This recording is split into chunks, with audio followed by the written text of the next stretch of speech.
Hi everyone, Dustin Johnson, Public Works Director for the City of Lewiston. If you're interested in learning a little bit more about the downtown infrastructure project and the vote coming up on May 20th, we've put together this video that outlines the basics. The Lewiston Main Street Infrastructure Project has been a project that's been in the works for many years. Let's go into some of the details. So what are we actually trying to fix downtown? Water has been the driver behind this, and we'll get into the details as to why, but water is the oldest infrastructure downtown or in the city as a whole. The water mains downtown are from 1910. They're undersized, and they were developed for buildings that didn't have modern fire sprinklers, fire hydrants, or any of the modern appliances that we use. The pipes themselves have ongoing leaking issues. The wastewater mains are newer, but from the 1930s. They're also undersized, and unfortunately they are deep, 20 feet deep below the street. Stormwater is what I call a mishmash system.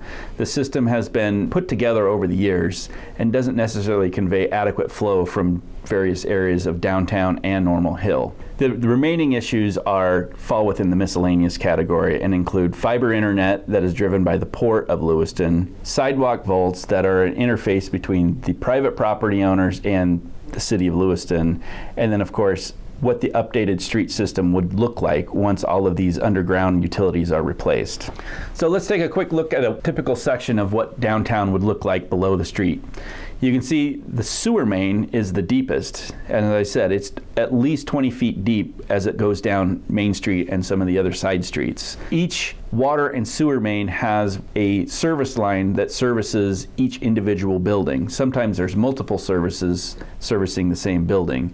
So the mains go down the middle of the street where the services go perpendicular to the buildings. This creates quite an impact when you're trying to do improvements in the downtown. Let's look at some of the pictures that show the status of what's going on downtown. As you drive downtown, you may see some of these patches that look like bad pavement sections. These are not indications of bad pavement sections, but actually bad water mains downtown. This is on the corner of First and D, right there at the corner of the Lewis and Clark Hotel. You'll notice as you drive by multiple patches, as you can see in this picture with the circles around them. These are areas where city crews have had to go and dig up the street and patch and repair the old water main that's below the street and then put the street back on top of it. Here's a map showing all of the recent water main leaks in the downtown. You can see groupings of them of areas where maybe the water line has degraded to the point where it becomes a serious issue and addressing it multiple times over the course of its life. You can see areas at First and D, you can see areas at 8th and D, 7th and D, and a bunch of them right there in the middle of Main Street. Here's a picture of what it looks like during the repair of a water main leak. You can see in the middle the repair bands that are put on top of the water main. In this picture, it may be hard to see, but there are 4 patches or repair bands on this water main. And in some areas you cannot get another repair band in it, and it would require the complete and total replacement of this section of pipe. Moving on to sewer. All sewer on the south side of the Clearwater River flows through downtown. The sections in the yellow and the orange drain west, ultimately landing in the Snake River Avenue and then into First Street, behind the hotel, and then across the river to the treatment plant. The section in the purple drains first to the east, then down Lindsay Creek, and ultimately back down into Main Street. It flows down Main Street, through Brackenberry Square, then through the Tribune property and across the river to get to the treatment plant. So all of the wastewater that is shown in this map, excluding Clarkston and North Lewiston, flow through downtown. Here's a closer look at what's going on right in First Street. As you're coming down, you can see the manhole in this picture. The picture up to the right is that same section just down in the pipe. You can see the timestamp showing that picture was taken at 10:36 a.m. That's typically when most of the showers and people getting ready for work and the high demand time has already subsided. But you can see that pipe is already at least 60-70% full. Additionally, you can see where roots are growing out into the pipe, and groundwater is starting to infiltrate that pipe, which is already further degrading the capacity of that pipe. This pipe is about 20 feet deep, and we require a significant project to repair this system. This pipe is currently 24 inches in diameter and needs to be upsized to 36 inches to adequately handle the existing and future flows. Here's a picture of the hospital. This is during a flooding event in a recent storm, probably in 2023. This is not typical, but is something that demonstrates the lack of capacity for stormwater that exits Normal Hill. This map shows the stormwater system as it leaves from everywhere from Normal Hill downtown and then into the Army Corps ponds that discharge into the Clearwater and Snake River. The hospital on Normal Hill has adequate piping in front of their property, but it is neck down as it goes down the original 6th Street right-of-way where the 6th Street stairs are near Pioneer Park. That section is undersized and would need to be upsized for this project, and is a very simple fix to improve drainage on Normal Hill. So I guess the question now is, why now? Why are we talking about downtown water, sewer, stormwater right now? And it goes back into 2018. There was a water study done to better understand what the condition was of the Main Street, particularly Main Street, but downtown water system. This engineering analysis broke down the entire network and broke it into constructible sections. And so this map shows you those sections that were recommended at the time. Basically, to get adequate water flow, you needed to upsize your water pipes to connecting the low reservoir to your downtown. Then in 2021, the City of Lewiston received American Recovery Plan Act money upwards of $5.5 million. The City Council at the time obligated all of those funds to improve the downtown water system. The pipes all the way from, that you see in this map, from Locomotive Park all the way to 9th and Main have been completed and installed at this time. The remaining sections moving west are in the most complicated and delicate section because of the architecture and the buildings and the complexities of what's already in the ground there. And that brings us to, why are we talking about one big project? We've already emphasized the importance of the water system, but we've also talked about what's happening with water, wastewater, sewer, and the streets. So at some point, the conversation asks, why don't we do them all at one time? And the answer is the funding. We don't have adequate funding to build this all in one large project.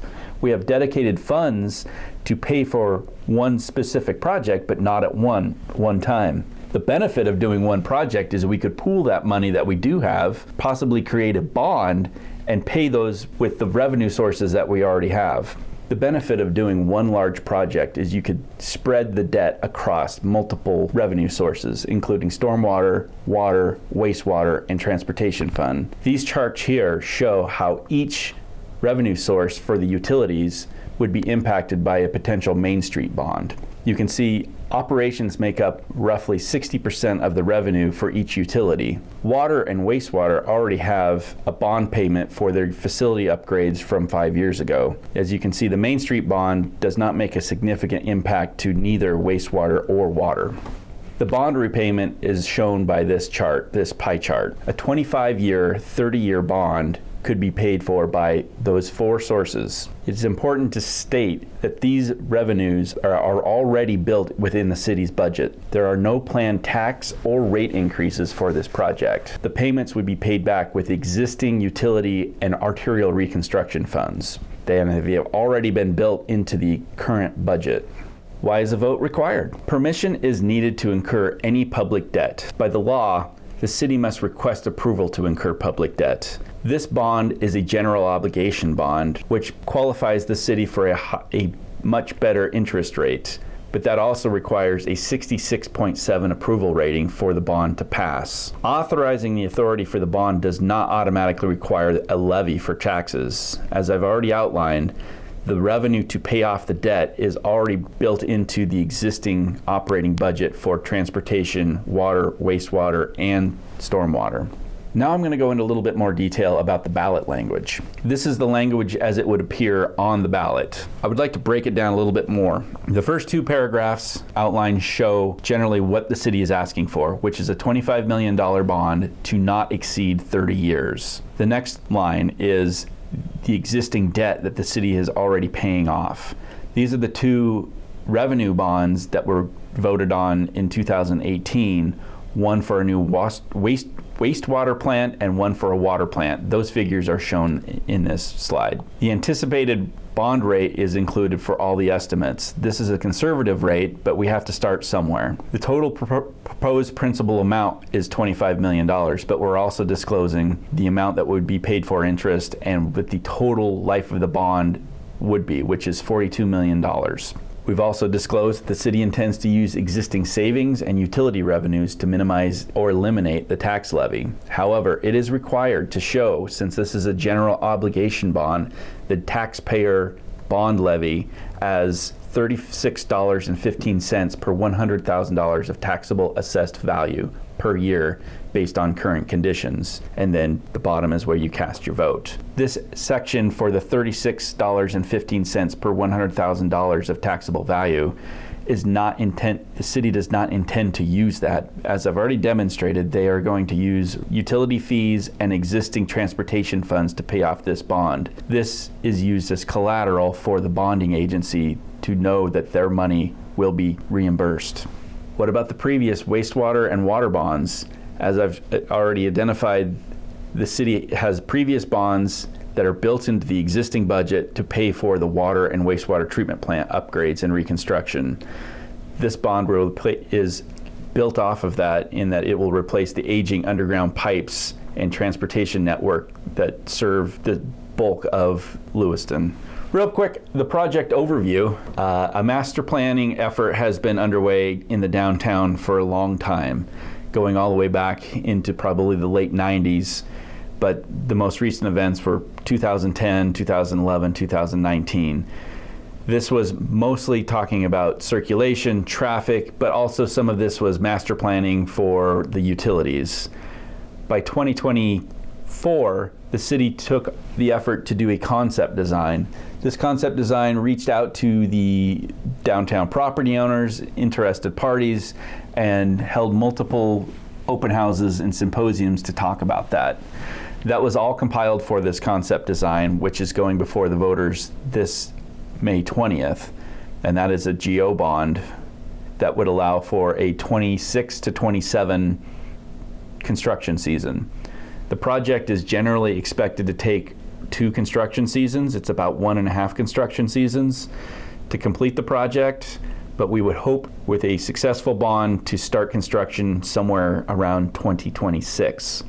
The key takeaways from this process is this is an investment in pipes and infrastructure that serve everybody in Lewiston. We are trying to maximize our ARPA dollars that we received for the downtown water line, while at the same time trying to minimize the impact to the downtown property owners and businesses. As it is currently structured, it will not require increases to property taxes or utility rates. The election is May 20th, 2025. You can find us on social media and the web at these websites to learn more about our upcoming open houses. The last one will be May 7th, 2025 at the Lewiston Community Center at 1424 Main Street at 5:30 to 7:30. The bond disclosure, as we've already covered, the estimated average annual cost to taxpayers on proposed bond levy is a tax of $36.15 per $100,000 of taxable assessed value per year based on current conditions. Yet this bond is not intended to impact property taxes or utility fees.